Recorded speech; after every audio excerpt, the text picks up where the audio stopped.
My name is Jason May. Today my paper for Management 309 at UNCG will be covering the historical evolution of private domain and personal freedom and how American business models have developed from these concepts.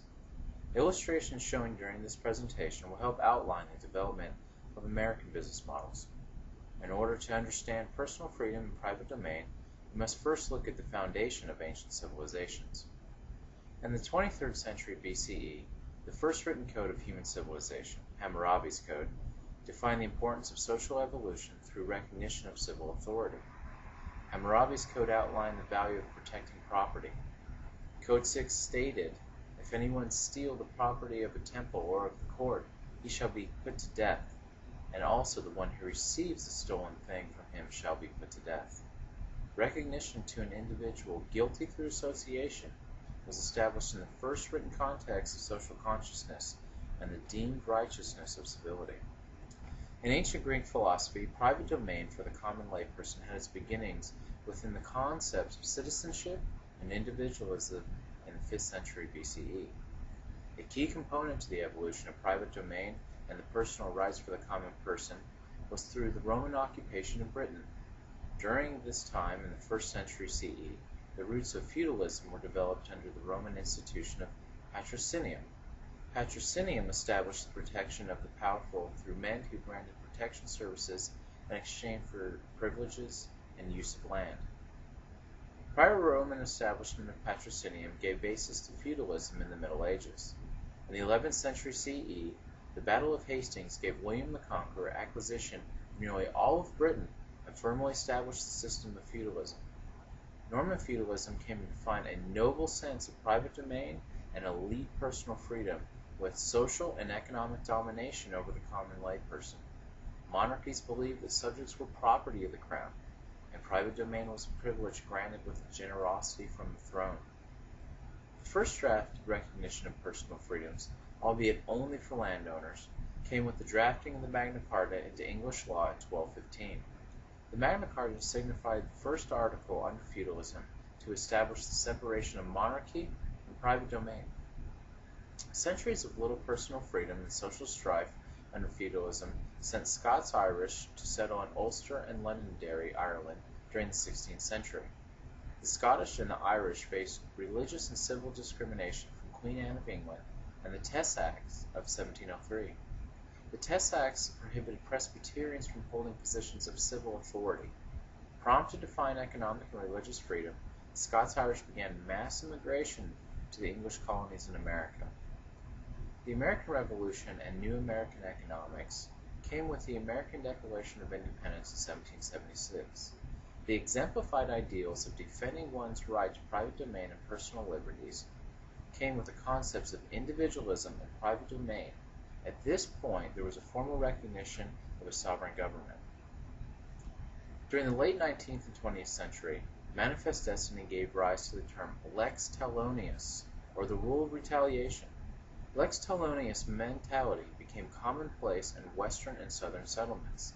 The essence of valor would come to signify the spirit of the American frontier, where it was believed that every man should be sheriff of his own heart. The basis of modern business models look at the War of Independence and the subsequent disparity continued among social classes. Expansion of industry and manufacturing altered the dynamics of world economics. Developing agriculture and land management practices maintained industry and the spatial relationship of production and distribution. Development of frontier culture impacted generations of Americans in social and business paradigms. In the late 20th and early 21st century, business models and management tactics reflect the influence of early American culture.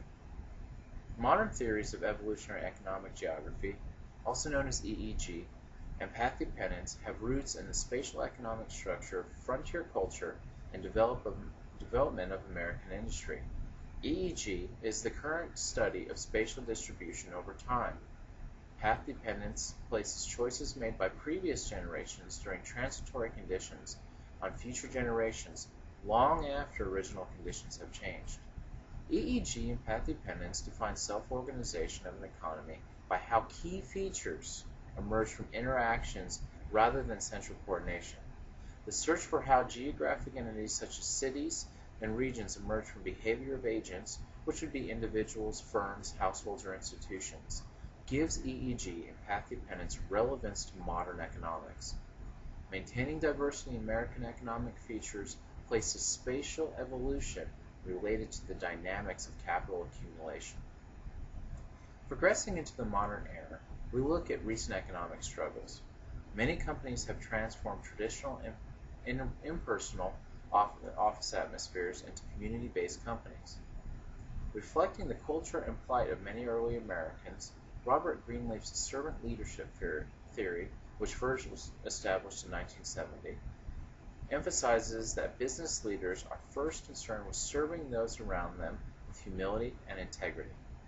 The servant leadership model attributes active listening, empathy, healing, awareness, persuasion, conceptualization, foresight, stewardship, commitment to growth, and commitment to community in the underpinning of effective business leadership.